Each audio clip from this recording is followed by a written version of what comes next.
responsible for the 30-odd, 35-odd general fund departments, and then we call proprietary departments. There's 3 of those departments in the city. They include the Department of Water and Power.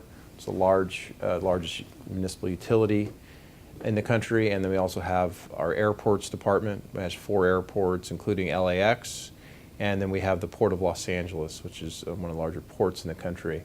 Those 3 departments generate their own revenues, and they have their own dedicated risk management personnel. With the proprietary departments or enterprise departments, they work fairly autonomously, and we just more work in a coordinated fashion. In regard to our general fund departments, we do have some dedicated risk management personnel, and they are more in coordination with us. In other words, in a department, a large operating department like a Rec and Parks or Department of Transportation, even fire or police, you'd have personnel there in risk management that would be handling probably more claims management issues and investigations, loss prevention, loss control.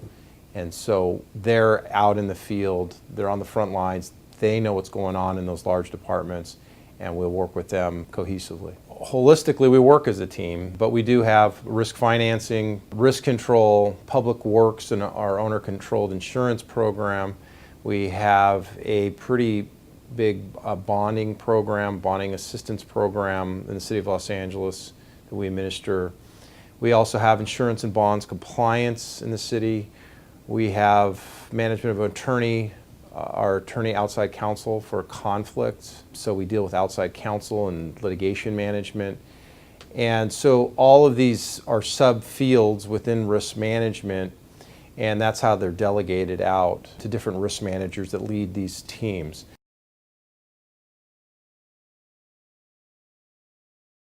Our last earthquake in 1994 that caused considerable damage in the city of Los Angeles was the Northridge earthquake. After that earthquake, we got a lot of money from FEMA. We do have a reserve fund for catastrophic instances like earthquakes or fires and so forth. But for the most part, we don't go the route of commercial insurance, and it's purely because there either isn't the capacity or it's just absolutely too much money to spend on it on an annual premium basis. After the earthquake, we did have some damage done to what we call Old City Hall, but it's because there's 3 buildings here, but we also needed to do a lot of interior restoration work. So what the city ended up doing is putting in a base isolation system and built under all the columns in City Hall, basically, I guess you would call it a large shock absorber that actually moves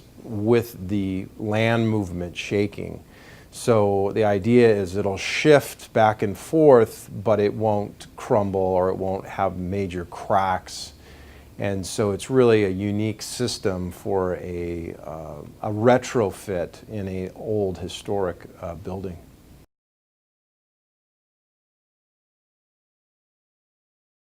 Risk management functions in general, they are looked at as cost centers. They're looked at many times the first thing to cut when you have a budget crisis. We keep getting stronger in risk management, and we've been able to, by doing that, generating revenue internally. Our idea is now we bring in roughly over $300,000, $300,000 to $350,000 in revenues and chargebacks and so forth. But we'd like to get to the point where maybe we can be 100%.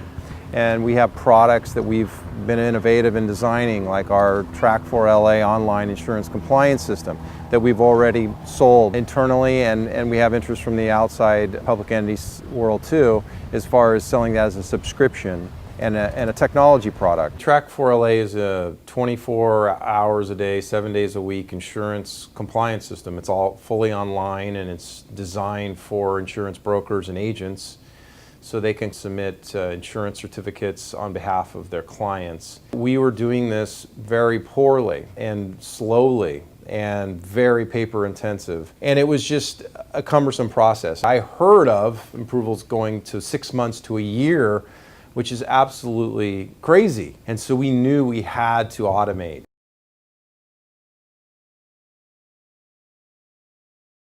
City of Los Angeles, we have 15 council offices, and we have a mayor's office, and they all have objectives that they want to achieve, and I understand that. And I think it's important that they achieve those objectives. And I'm always about trying to help them make things happen. And I always try to say yes. I always try to make things happen for political offices, because they're always wanting things to happen quickly, and they want it now. And so you just have to work with them to understand that we want to make it safe. We don't want to have liability. We want to protect the city, but we want whatever event or function or project or program to go forward. And you got to be a positive part of the solution. They learn to respect that. They learn to like you. They learn to come back and want you to help them the next time.